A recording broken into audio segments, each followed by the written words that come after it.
O Senhor esteja convosco. Ele está no meio de nós. Proclamação do Evangelho de Jesus Cristo, segundo Lucas. Glória a vós, Senhor.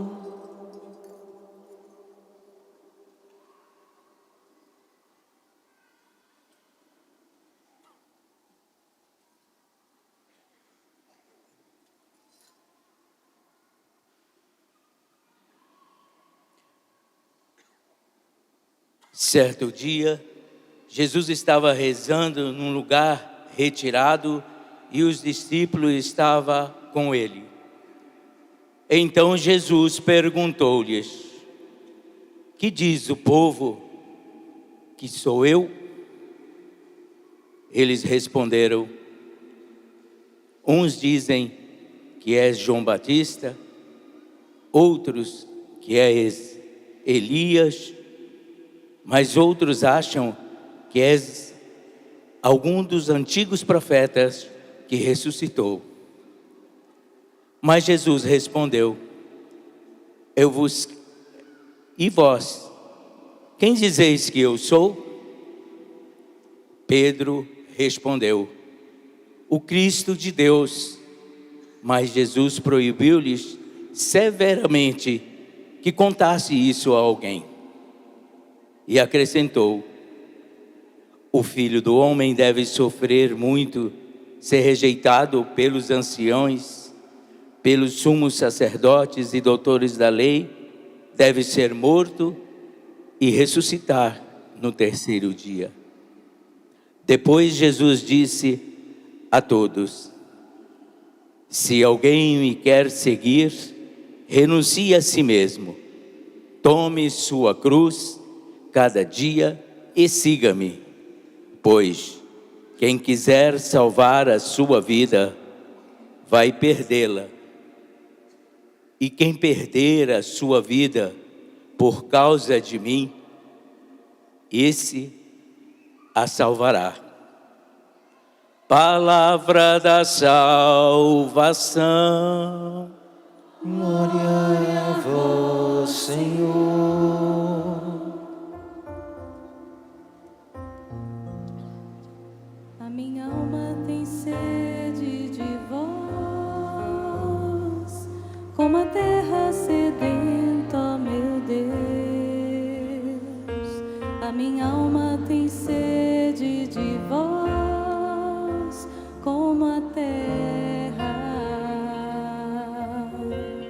sedenta, ó meu Deus.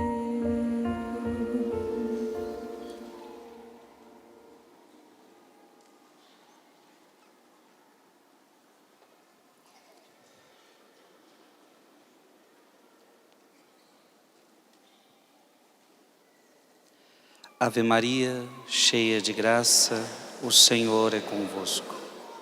Bendita sois vós entre as mulheres, e bendito é o fruto do vosso ventre, Jesus. Santa Maria, Mãe de Deus, rogai por nós, pecadores, agora e na hora de nossa morte. Amém. Essa Santa Missa, ela é o encerramento deste nosso retiro de Corpus Christi, que foi uma bênção, sim ou não? E portanto, com essa missa nós encerramos esse retiro, onde queremos ainda escutar a voz do Senhor e mais do que nunca vivenciar aquilo que a gente ouviu em tantas pregações. Eu sou o pão vivo descido do céu. E que alegria que nós, nesta missa, poderemos comungar o pão vivo descido do céu. Na primeira leitura de hoje, ou melhor, na segunda leitura de hoje, Gálatas 3, 26 a 29, a palavra de Deus para nós foi: vós todos sois filhos de Deus, pela fé em Jesus Cristo. Olha que bonito. Vós todos sois filhos de Deus pela fé em Jesus Cristo. Veja que essa filiação, ela acontece a partir da fé. Na missa de sexta-feira, nós víamos que o povo israelita se gabava da sua filiação a Abraão. E agora, o próprio Paulo, que depois os questiona sobre isso: como é que vocês estão se gabando disso? Vocês se gabam de ser filhos de Abraão, vocês se gabam de ser israelitas, vocês se gabam. E Paulo fala algo que é maior do que tudo isso. Vocês se gabam de ser filhos de Abraão. Pela fé em Jesus Cristo, nós somos filhos de Deus. Pela fé em Jesus Cristo. E que detalhe importante, porque até então a filiação a Abraão acontecia por meio de uma lei, por meio da circuncisão, por meio de um nascimento. Então quem era filho de Abraão? Quem nascia? Israelita. Quem era filho de Abraão? Quem era circuncidado conforme a lei. Mas agora, Paulo está trazendo uma novidade. Vós todos sois filhos de Deus, e não mais mediante a circuncisão, mas mediante a fé. É uma grande novidade, sim ou não? E Paulo vai mais fundo. Vós todos que fostes batizados em Cristo, vos revestistes de Cristo. O que vale agora não é mais ser judeu nem grego, nem escravo nem livre, nem homem nem mulher, pois todos vós sois um só em Jesus Cristo. Sendo de Cristo, e olha que bonito, e aqui Paulo falando com seus irmãos, sendo de Cristo, então vós sois da descendência de Abraão. Cristo é descendência de Abraão. Então você sendo de Cristo, você mais do que nunca faz parte da descendência de Abraão, herdeiro segundo a promessa.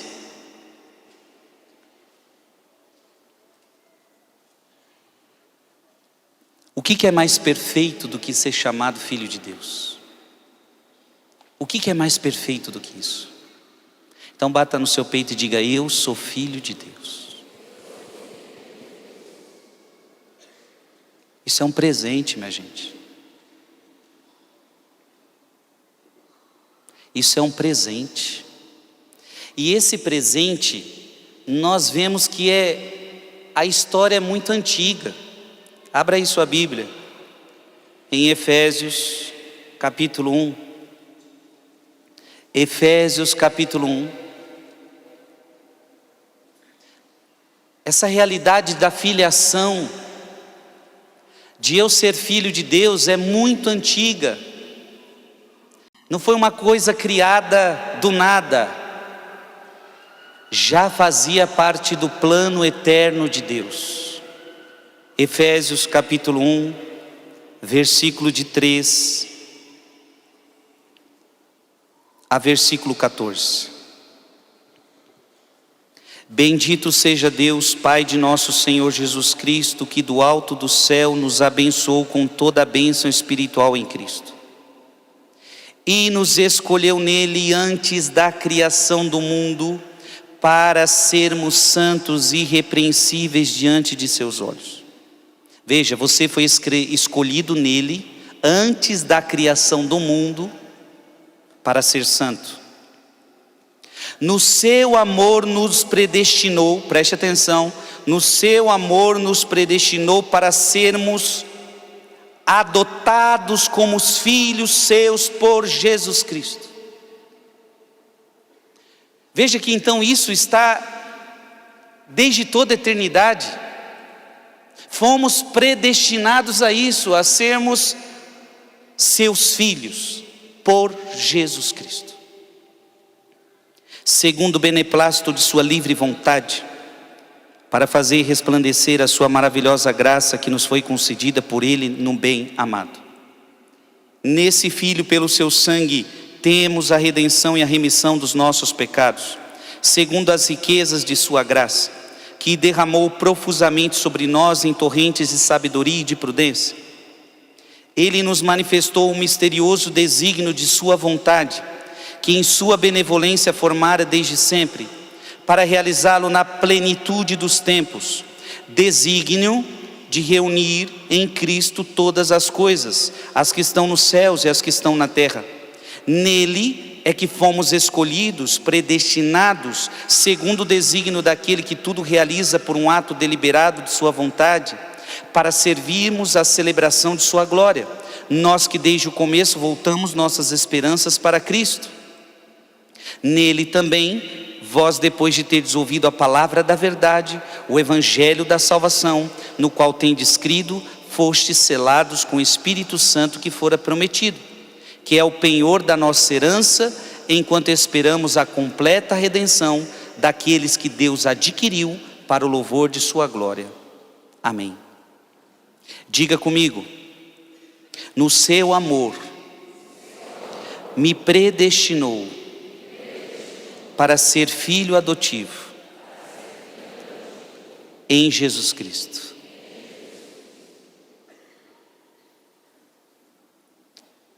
O versículo 27 da segunda leitura de hoje disse: vós todos que fostes batizados em Cristo, vos revestistes de Cristo. Quem aqui foi batizado, levante a mão e diga: eu fui batizado em Cristo. São João Crisóstomo diz: uma vez que ele disse algo grande e admirável, também explica como alguém é feito filho. Pois quantos fostes batizados em Cristo, vos revestistes de Cristo. Porque não disse: todos vós que fostes batizados em Cristo, nascestes de Deus. Porque o que ele diz é ainda mais impressionante.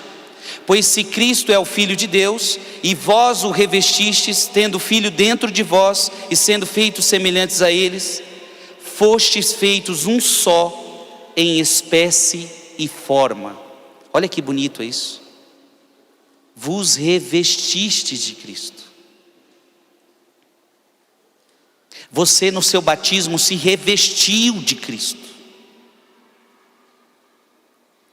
Se associou à identidade dele, ao coração dele, à vida dele, à mente dele. Cipriano diz: aquele que tendo exposto os seus pecados, foi santificado pelo batismo, e espiritualmente transformado em um novo homem, foi preparado para receber o Espírito Santo. O apóstolo diz que todos vós que fostes batizados em Cristo, vos revestistes de Cristo. Desapareceu o homem velho, e eis que tudo se fez novo. Abra aí sua Bíblia em Romanos. Romanos, capítulo 6. Romanos, capítulo 6, versículo de 4 a 5.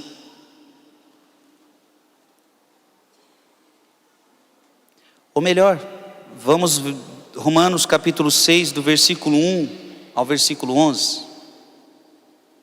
Romanos capítulo 6, do versículo 1 ao versículo 11. A teologia bíblica do batismo. Então que diremos? Permaneceremos no pecado para que haja abundância da graça? De modo algum. Nós que já morremos ao pecado, como poderíamos ainda viver nele?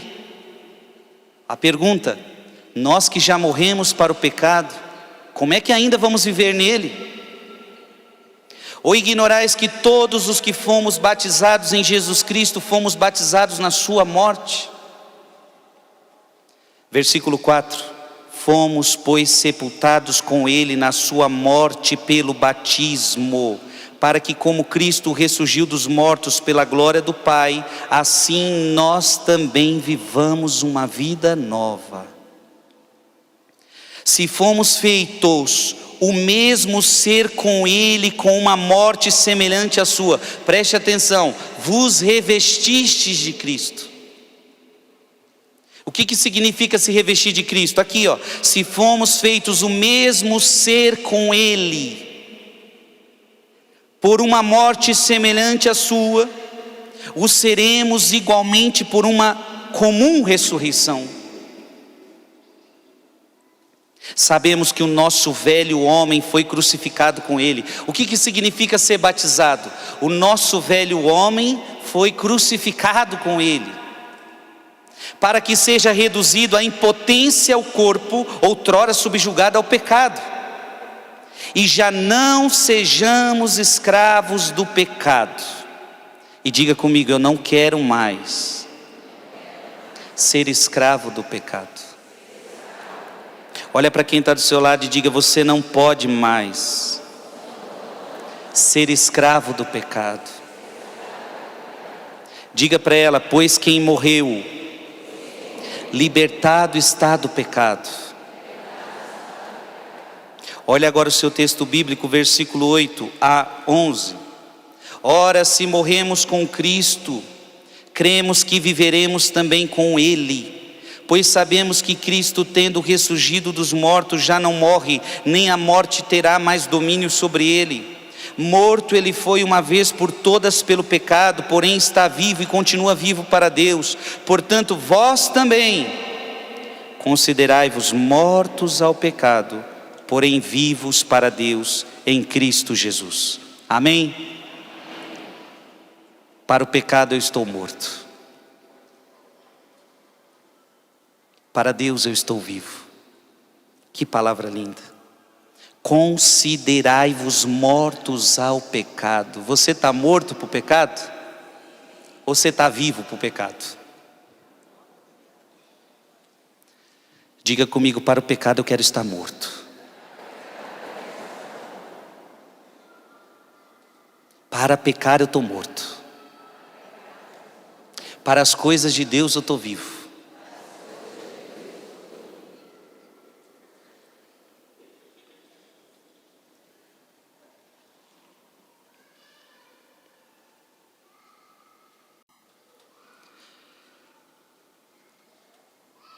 São João Crisóstomo: vês como a alma dele é insaciável?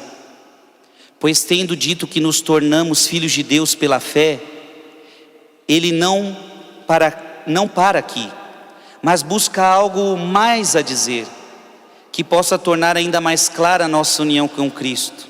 E tendo dito: vós vos revestistes dele, não se contenta com isso, mas interpretando, fala de algo mais íntimo: vós todos sois um em Cristo.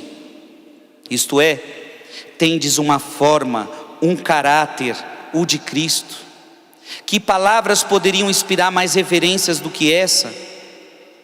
O que antes era judeu ou escravo, agora se reveste não de um anjo ou de um arcanjo, mas do próprio Senhor em si mesmo exibe Cristo. Então olha que palavra bonita: você não está se revestindo de um anjo, você não está se revestindo de um arcanjo, você está se revestindo de Cristo. Santo Agostinho: a diferença de raça, de condição ou sexo, de fato é abolida pela unidade da fé. Então, para o povo daquela época existia diferença de raça, diferença de sexo, e isso mudava a sua relação com Deus. Paulo quebra tudo isso. A diferença de raça, as condições ou sexo, de fato é abolida pela unidade da fé, mas permanece inserida em nossos relacionamentos mortais. E durante o percurso desta vida, os próprios apóstolos ensinam que devemos respeitá-la, pois observamos na unidade da fé que não existem tais distinções. Contudo, dentro das ordens desta vida, elas persistem. Então as diferenças só são para esta vida, mas em relação a Deus nós somos todos filhos dele. Não tem um que é mais, não tem um que é menos, todos somos filhos de Deus. E não tem os filhos de classe A, ou de classe B, ou de classe C. Para Deus não há pobres e ricos. Para Deus somos todos os seus filhos. Você está entendendo isso, sim ou não? Você é filho de Deus, sim ou não? Alguém que está agora numa prisão, porque cometeu muitos crimes também.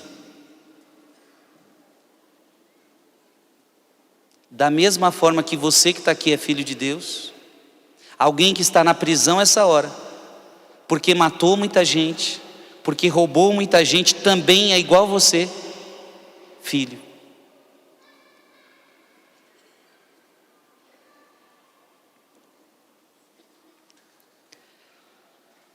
No evangelho de hoje,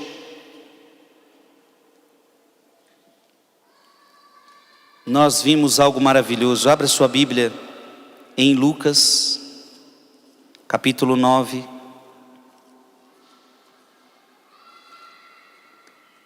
Versículo de 18 a 20. Lucas capítulo 9, de 18 a 20. Num dia em que ele estava a orar a sós com os discípulos, perguntou-lhes: quem dizem que eu sou? Responderam-lhe: uns dizem que é João Batista, outros Elias, outros pensam que ressuscitou algum dos antigos profetas. Perguntou-lhes então: e vós, quem dizeis que eu sou? Pedro respondeu: o Cristo de Deus.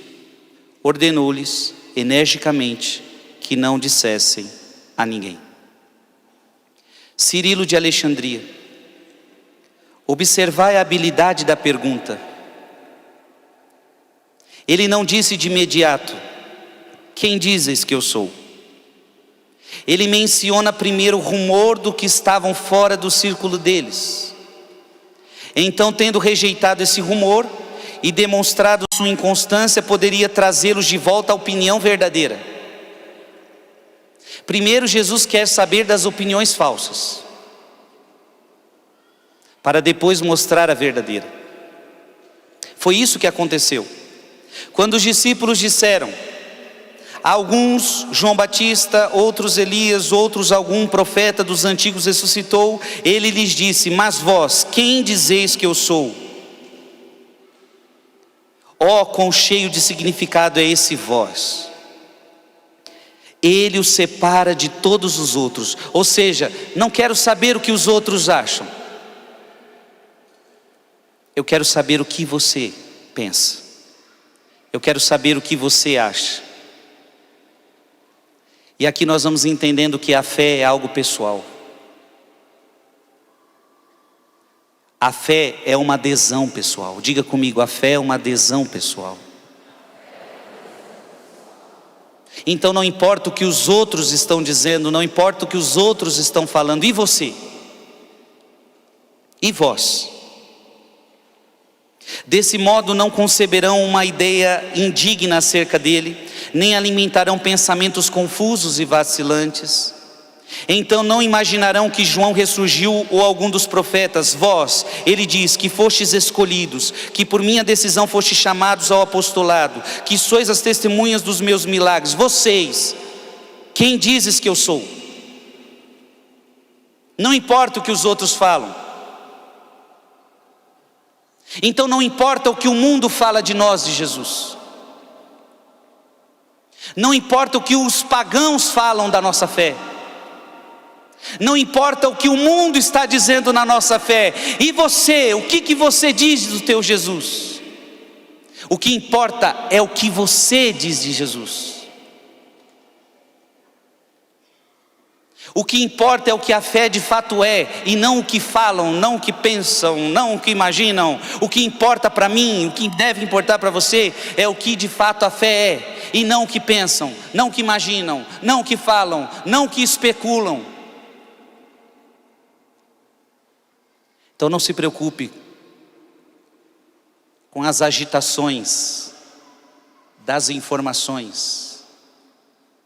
Não se preocupe com as agitações do nosso mundo. Não se preocupe com os comentários de internet. se preocupe com o que o Pai revelou do seu Filho Jesus Cristo. E em Jesus Cristo tudo já foi revelado para nós. Em Jesus o Pai disse tudo. Olhe para Cristo, revelado pelo Pai. Olhe para Cristo, revelado na Sagrada Escritura. Olhe para Cristo, revelado na Sagrada Tradição. Olhe para Cristo, ensinado pelo magistério da igreja. Fique com isso. O resto é o que os outros pensam. O resto é o que os outros acham. Não deixem que os outros contaminem sua fé com opiniões contrárias, com opiniões divergentes. Você fica firme. E vós, quem dizeis que eu sou? Olha para quem está do seu lado e fala: cuidado para você não ser Maria que vai com as outras.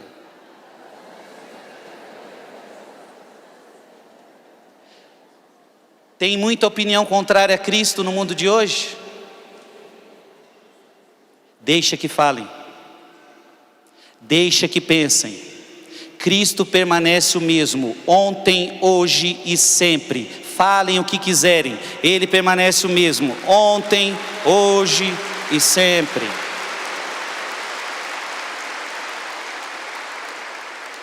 Ah, não, mas porque o Evangelho tem que se atualizar? Não. Quem tem que mudar sou eu e você. Quem tem que se converter sou eu e você. O Evangelho é o mesmo de ontem, hoje e sempre.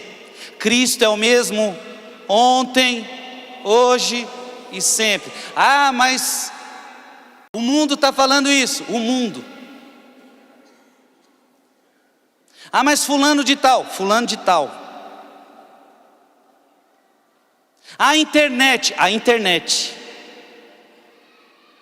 Eu não preciso saber o que a internet está falando de Cristo. Isso é arrogância, Frei? Não é arrogância. Simplesmente, Hebreus capítulo 1, versículo 1. Vai lá. Hebreus capítulo 1, versículo 1. O que está escrito aí?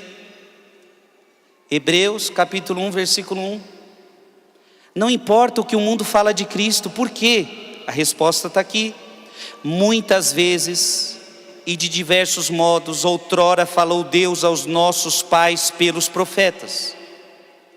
Ultimamente nos falou por seu Filho. Não está falando aqui pela internet. O Pai nos falou pelo seu, que constituiu herdeiro universal, pelo qual criou todas as coisas. Em outras palavras, no Filho o Pai disse tudo. Não tem mais nada a dizer. Então eu não preciso de outras opiniões. Eu não preciso de outro evangelho. Você está entendendo, sim ou não? É por isso que Paulo, agora abra sua Bíblia na carta aos Gálatas, Gálatas capítulo 1. Paulo está tão convicto do que eu estou falando, que ele vai redigir a sua carta aos Gálatas. E ele já chega dando no peito dos Gálatas. Ele está tão convicto de que não existe outro Cristo, não existe outro Evangelho, que ele já começa a sua carta, é o primeiro capítulo, e ele diz o seguinte, no versículo 6, Gálatas capítulo 1, versículo 6 em diante.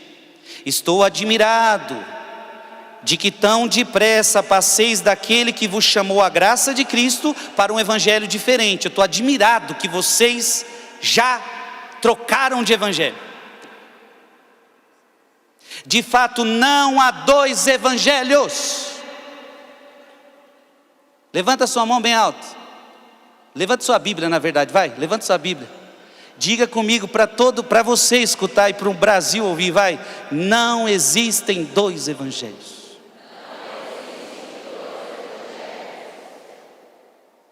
Alguém pode até se perguntar que não tenha tanto conhecimento bíblico. Frei, mas só na Bíblia tem 4 evangelhos? Sim ou não? Não. A Bíblia tem um único evangelho, evangelho de Jesus Cristo. Evangelho segundo São João, segundo São Marcos, segundo São Lucas, segundo Mateus. Mas é um único evangelho, evangelho diga comigo bem forte, não existem dois evangelhos.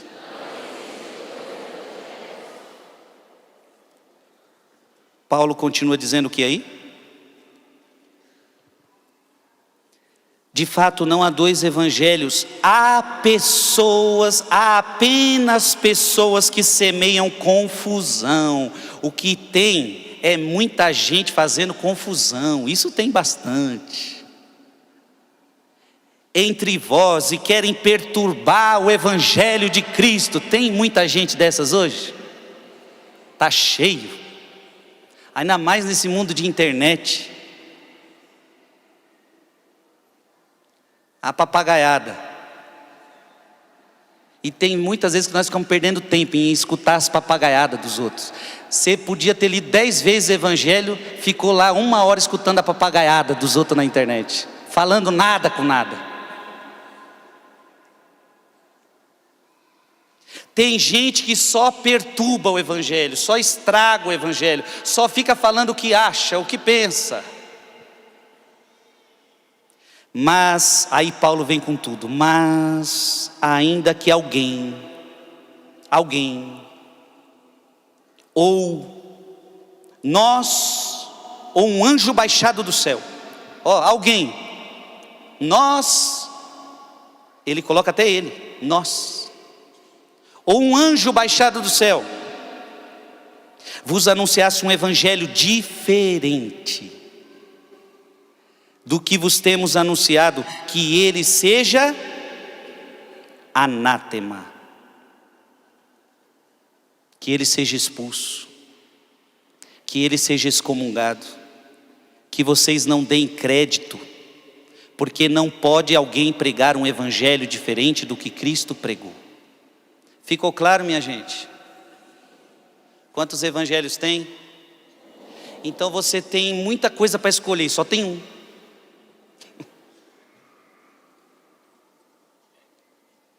Só tem um. Agora o mundo não, o mundo vai te colocar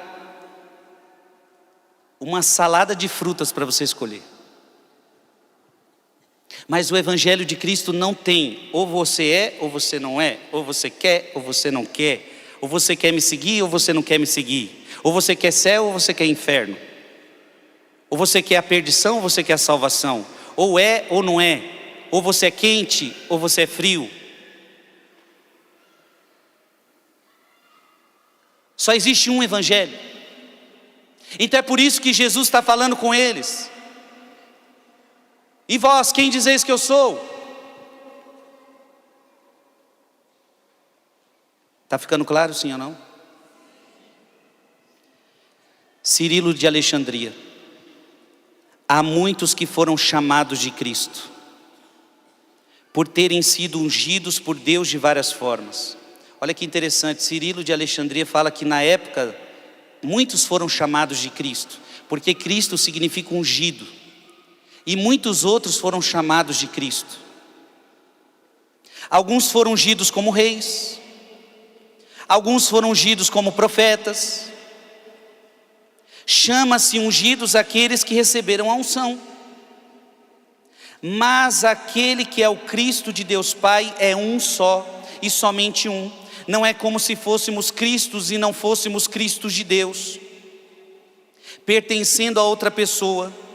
Existe apenas um Cristo, porque Ele, e somente Ele, tem como Pai a Deus que está no céu. Logo, o sapientíssimo Pedro, ao confessar a fé de modo correto e sem erro, disse: Tu és o Cristo de Deus. Ele não só falou Cristo, ele falou o Cristo de Deus.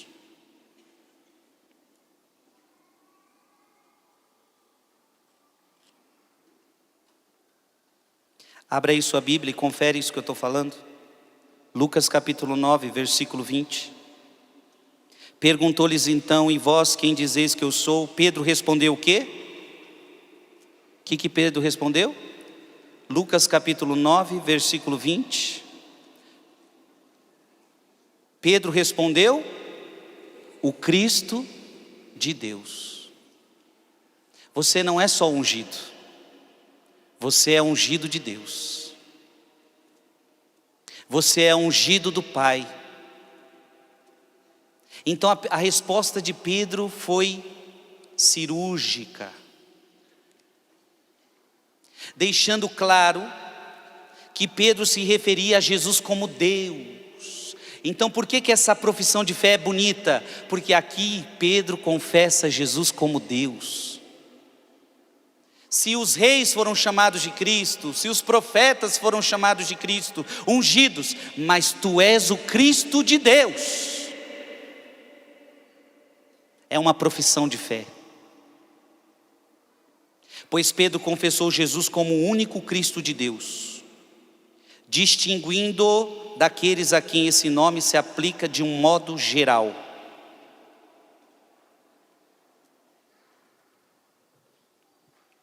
Lucas capítulo 9, versículo de 21 a 22. Ordenou-lhes energicamente que não dissessem a ninguém. Ele acrescentou: é necessário que o Filho do Homem padeça muitas coisas, seja rejeitado pelos anciãos, pelos príncipes dos sacerdotes e pelos escribas. É necessário que seja levado à morte, que ressuscite ao terceiro dia. Santo Ambrósio: assim Cristo recusou gloriar-se, preferindo padecer insignificamente para sofrer a sua paixão. Tu que és de origem humilde, te vanglorias? Cristo sendo Deus se humilha, e você não sendo nada te vanglorias?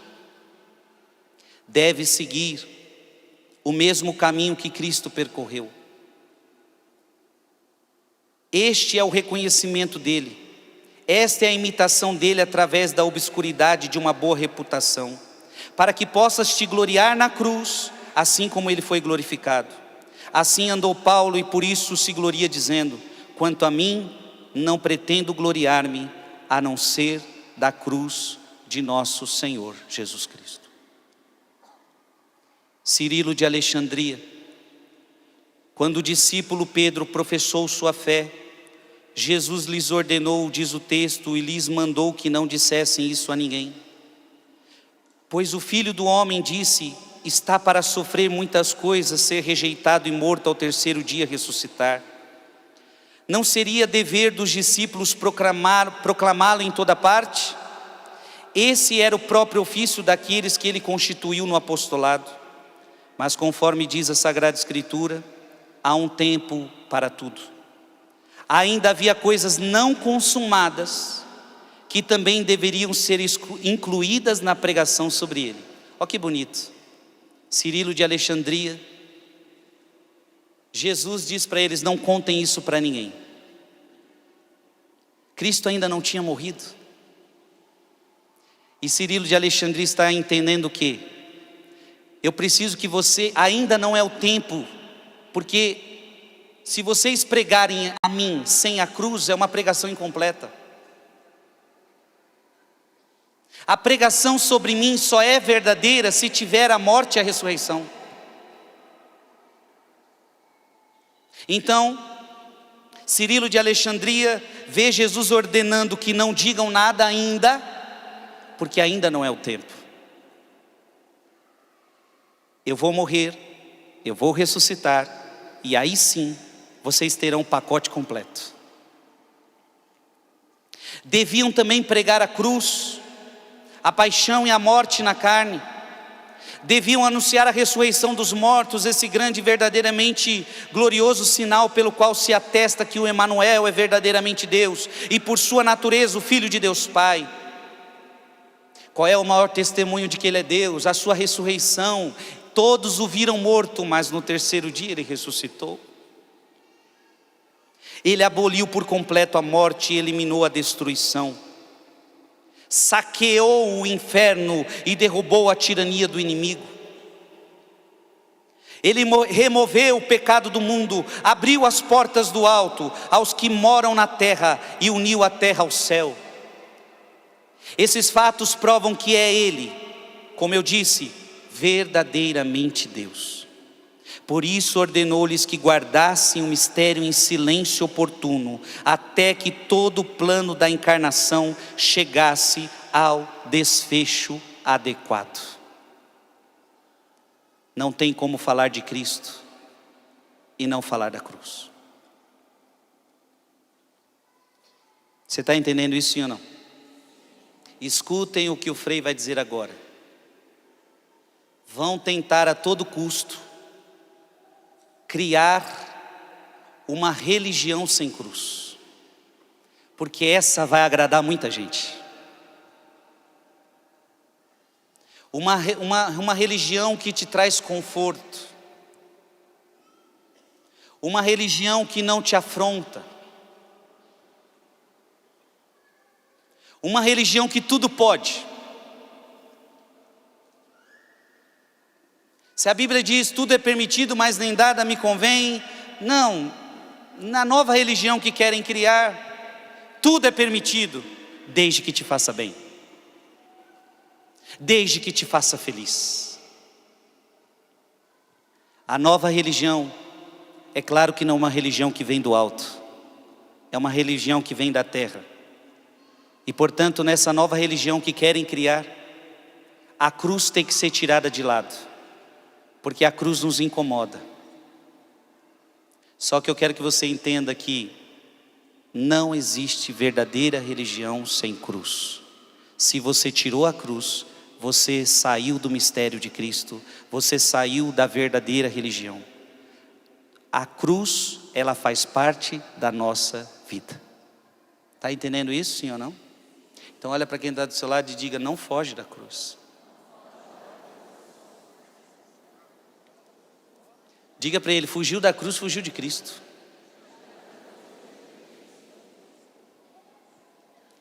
Lucas capítulo 9, versículo 23. E agora isso vai ficar mais claro. Em seguida dirigiu-se a todos: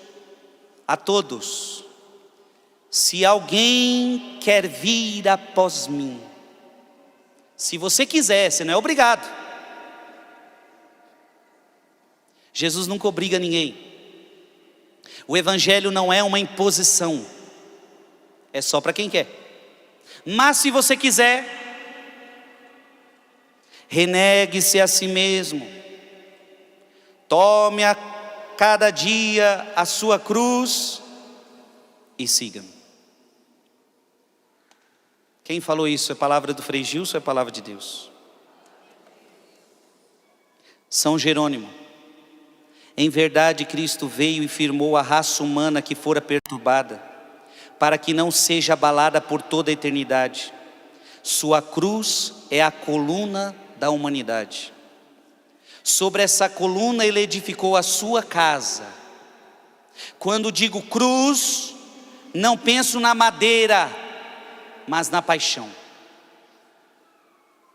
Cruz não é madeira, é paixão.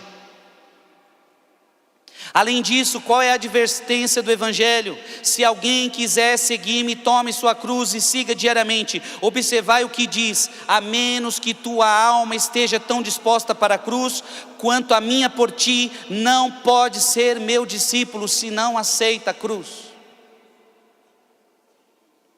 Basílio Magno: pois precisamos negar a nós mesmos e tomar a cruz de Cristo e assim segui-lo. Ora, a abnegação implica o total esquecimento do passado e a entrega da própria vontade. Diga comigo: abnegação significa esquecimento da vida passada e entrega da própria vontade. Olha como isso é profundo. Se Jesus está falando: se você quiser me seguir, negue-se a si mesmo. Mas o que significa negar-me a mim mesmo? Negar a sua vida passada e entregar a sua vontade para o Senhor. Então, ou seja, a partir de agora eu rompo com a vida do passado, a partir de agora eu rompo com a vida da carne, e agora eu entrego a minha vontade a Ti, Senhor.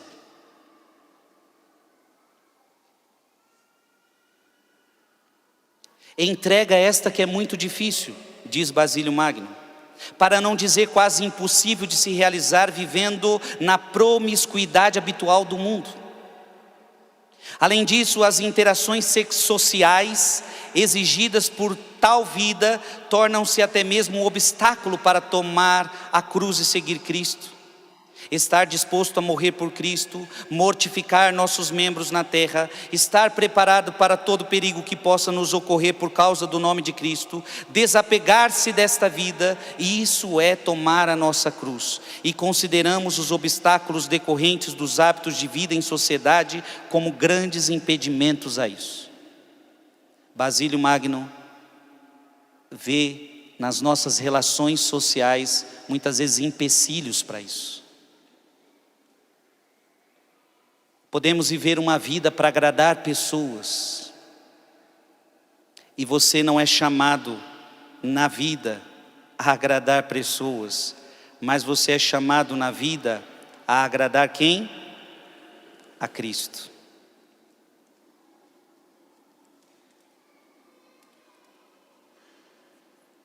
Diga comigo: eu não tenho que agradar pessoas, mas eu tenho que agradar a Cristo. Paulo vai dizer: se eu quisesse agradar os homens, eu não seria servo de Cristo.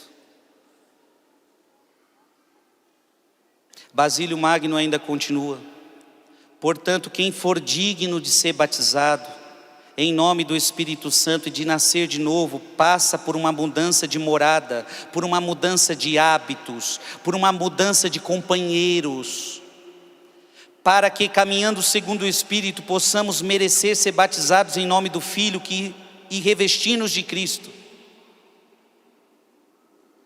Então você precisa ter uma vida nova.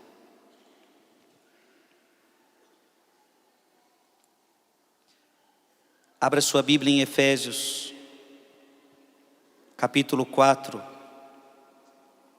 versículo de 20 a 24.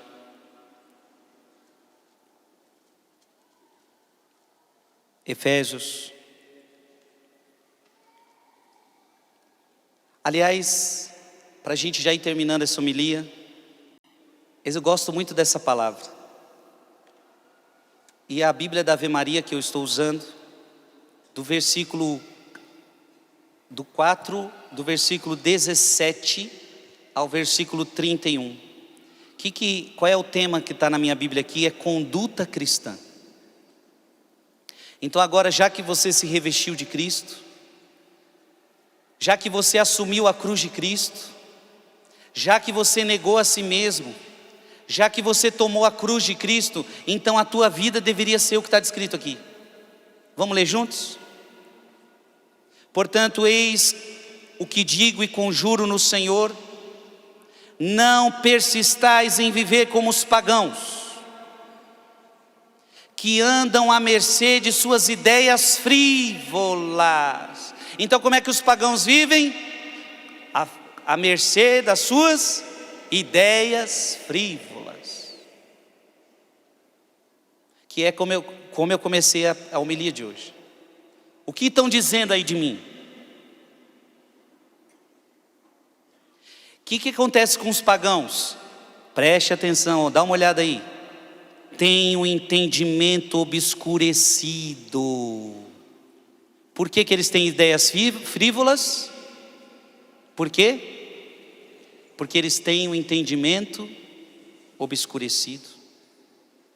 Sua ignorância e o endurecimento de seu coração mantém-nos afastados da vida de Deus. Esse coração duro, esse entendimento obscurecido, mantém eles afastados da vida de Deus. Eles não estão revestidos de Cristo, não fazem parte da vida de Deus, porque querem estar apegados às suas ideias frívolas. E aí Aí Paulo não pega leve não, ele começa a falar, indolentes, entregaram-se à dissolução, a prática apaixonada de toda espécie de impureza. Eles se entregaram às paixões, eles se entregaram não a Cristo, se entregaram ao mundo. Então ou você se entrega a Cristo, meu irmão, ou você vai se entregar ao mundo. Você está entendendo, sim ou não? Vamos agora, versículo 20. Vós, porém, não foi para isto que vos tornastes discípulos de Cristo, se é que o ouvistes e dele aprendestes, como convém a verdade em Jesus. Renunciai à vida passada. O que está escrito aí? Renunciai.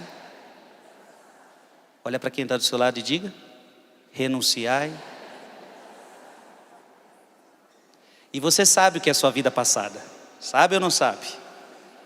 Sabe ou não sabe? Aqui, ó. Você sabe. Você tem até vergonha de dizer. Renunciai à vida passada, despojando-vos do homem velho. Olha que bonito. O que é batismo? Revestir-se de Cristo. Mas para se revestir de Cristo eu tenho que tirar o homem velho.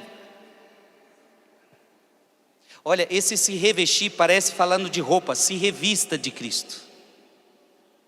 E despir-se é tirar uma roupa. Leia aí comigo de novo. Renunciai à vida passada, despojai-vos do homem velho, corrompido pelas concupiscências enganadoras. Renovai sem cessar o sentimento da vossa alma, e revesti-vos do homem novo, criado à imagem de Deus em verdadeira justiça e santidade. Como eu li para vocês hoje em Efésios capítulo 1, você foi chamado à santidade. Você quer viver na santidade, sim ou não? Você quer viver na santidade, sim ou não? Então aguenta isso agora. Por isso, já que você quer viver na santidade, renunciai à mentira.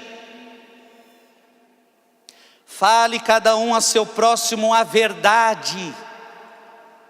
Ixi, tem gente que já falou, ixi. Pois somos membros uns dos outros. Mesmo em cólera, você fica bravo de vez em quando? Sim ou não? Não tem problema, mas mesmo em cólera, não pequeis. Não joga essa braveza para cima do seu marido, não, para cima da sua mulher, dos seus filhos, daqueles que você cuida porque você é o patrão. Bota a cabeça na água, grita, faz alguma coisa, mas não peca. Conta até 10, até 50, até 100. Não se ponha o sol sobre o vosso ressentimento. Você quer ser de Cristo, sim ou não? Não deis lugar ao demônio, então. Quem era ladrão não torne a roubar. Você era ladrão, para de roubar. Quem era ladrão, não torne a roubar antes, trabalhe seriamente por realizar o bem com as suas próprias mãos, para ter com que socorrer os necessitados. Em outras palavras, pare de ser vagabundo, roubar os outros, vai trabalhar. Para de ficar se usufruindo das coisas dos outros. Você viu como a conversão é simples? Você está roubando, para de roubar, é isso. Você está mentindo, para de mentir. Nenhuma palavra má saia da vossa boca. Bota a mão na sua boquinha, vai. Diga comigo, nenhuma palavra má saia da vossa boca. Tem saído palavras más da sua boca?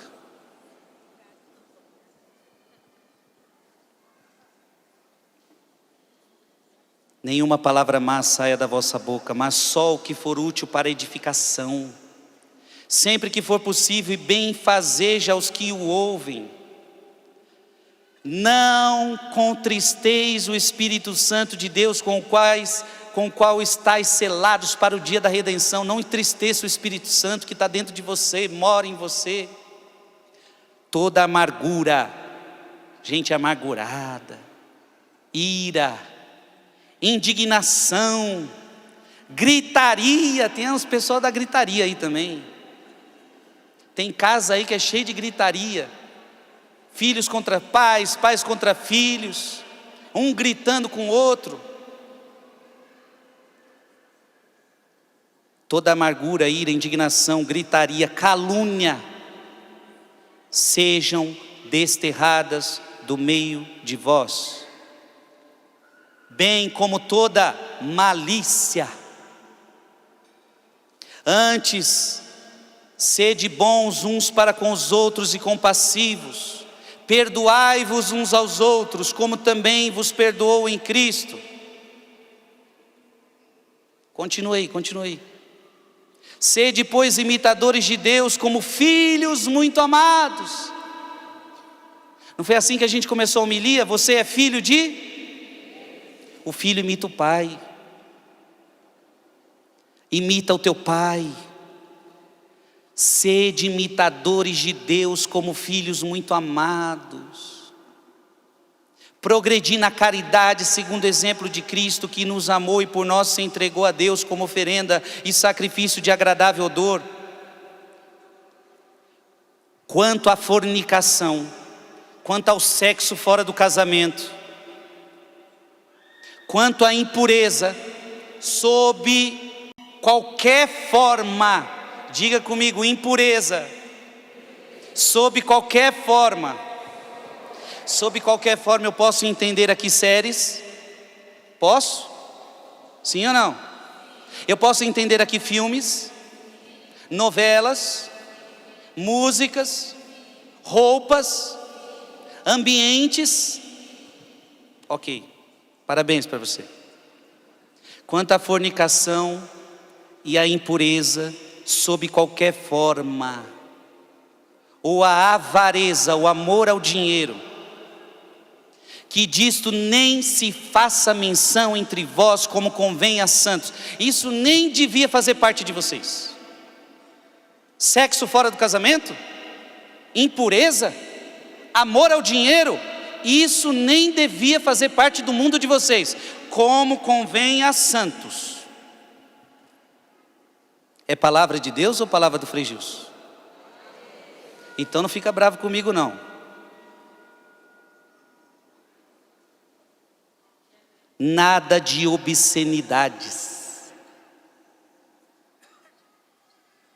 O nosso mundo está muito obsceno. As piadas, as conversas, o grupo do WhatsApp. Tá ou não tá? Eu não sei como é que você aguenta ficar em uns grupos de WhatsApp que só tem porcaria, só tem coisa obscena. Eu não tenho mais WhatsApp há muito tempo, mas se eu tivesse num grupo de Zap aonde me manda coisa obscena, tô fora, tô saindo do grupo. Tchau, fui.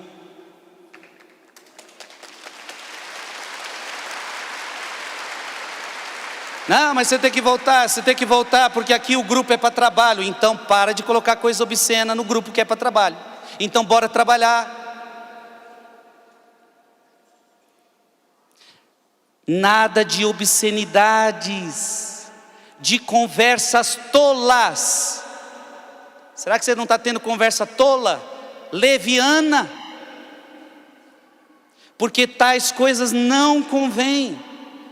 Em vez disso, ações de graças. Olha para quem está do seu lado, a partir de hoje. Nada de obscenidade.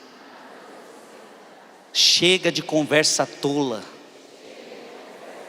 conversa leviana. Vige, Frei, vou ter que sair de um monte de grupo mesmo. Graças a Deus. Vai sobrar mais tempo para você rezar. Vai sobrar mais tempo para você ler. Para terminar, porque sabei o bem, o recadinho final é poderoso. Nenhum dissoluto ou impuro ou o avarento, que são verdadeiros idólatras, terá herança no reino de Cristo e de Deus. Você escolhe o que você quer, mas se você quiser ficar nessa vida, o céu não é o seu lugar. Você quer ir para o céu? Viva como filho de Deus. Ficou claro, minha gente? E isso é assumir a cruz de Cristo. É negar-se a si mesmo.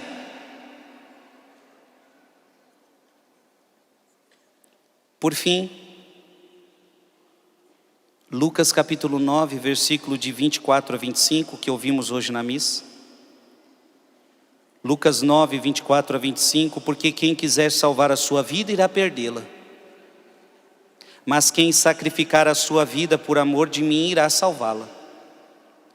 Pois que aproveita o homem ganhar o mundo inteiro, se vem perder-se a si mesmo, e se causa a sua própria ruína? Cirilo de Alexandria diz: ainda que alguém possua riqueza e abundância de bens, que proveito há nisso quando perde a si mesmo? Os tesouros não aproveitam ao ímpio, e a figura deste mundo passa, e como nuvens, esses prazeres se esvaem, e as riquezas fogem daqueles que a possuem, mas a justiça livra da morte. A riqueza um dia vai fugir de você, porque você não vai poder levá-la para depois da morte. A justiça livra você da morte. Amém? Eu quero ser filho de Deus. Assim nós terminamos esse acampamento, Jesus nos dizendo: e vós, quem dizeis que eu sou? Você é só mais um, Jesus, como tantos outros. Porque essa foi a resposta deles: você é mais um. Assim como João Batista, assim como Elias, você é mais um. E aí vem Pedro e fala: você não é mais um. Você é o meu Deus.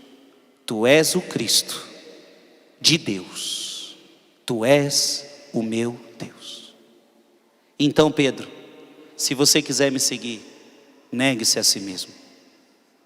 E nós vimos que Pedro fez esse processo na sua vida. Pouco a pouco ele foi aprendendo a negar-se a si mesmo, a assumir a cruz de Cristo. Sabemos que ele morreu na cruz como seu mestre. E agora Pedrão está lá, desfrutando o céu. Diz que até tem a chave na mão lá. E nós estamos aqui, lutando para viver o que esses homens pregaram e tiveram coragem de viver. Eu não sei você, mas eu quero o paraíso. Você quer o paraíso também? Diga então: eu quero o paraíso. Então bora viver essa palavra. Por mais difícil que seja,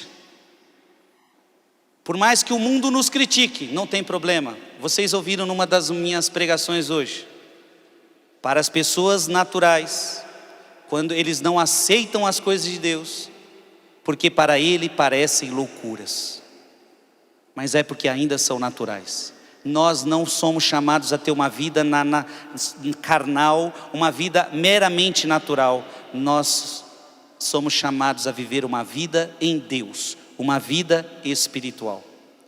Qual é a diferença dos cristãos para os pagãos? A Bíblia deixou muito clara para nós.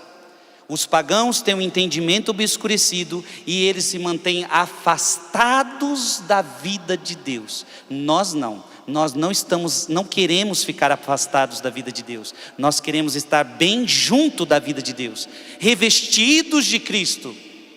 Quem come a minha carne e bebe meu sangue permanece em mim e eu nele. Portanto, não é afastado, é muito dentro. Eu nele e ele em mim. Eu não quero viver uma vida longe de Cristo. E se um dia eu vivi, porque eu já vivi, você já viveu uma vida longe de Cristo? Se eu já vivi, isso agora é passado. porque agora aquele que está em Cristo é uma nova criatura. Eis que tudo se fez novo, as coisas velhas passaram, e eis que agora tudo se faz novo. O meu passado Ele perdoa, o meu passado Ele perdoa, o meu passado foi perdoado, o meu passado foi lavado, o meu passado foi santificado. Eu sou melhor que os outros? Não! Dentre todos os que precisam de salvação, eu sou o primeiro pecador e o primeiro que precisa de salvação. Agora, a vida de porco eu não quero mais, a vida de mundo eu não quero mais. E por quê? Porque descobri que a vida com Cristo é a melhor que tem. Eu não volto para o mundo, porque não tem nada no mundo que seja melhor que Cristo para mim. Quando a Bíblia está dizendo, do que adianta ganhar o mundo inteiro e vir a perder a vida eterna? Você pode ter todo o dinheiro do mundo, você pode ganhar o mundo inteiro, e isto não será melhor que Cristo. Agora, se você tem Cristo, você é rico, você tem tudo. Num dos padres da igreja, no nosso acampamento sob Corpus Christi, eles diziam isso lindo: quando Cristo oferece o seu corpo e seu sangue, esta é a maior riqueza. É uma carne e um sangue que custam muito caro, porque Jesus disse: quem comer deste pão não terá fome, quem beber deste vinho, deste sangue, não terá sede. Ou seja, você vai ter tudo e não vai precisar de mais nada. Você vai estar completamente saciado, sem fome, sem sede, completo. Com Cristo você tem tudo, sem Cristo você não tem nada. Então diga: eu quero Cristo. Faça um instante de silêncio para que essa palavra penetre o nosso coração.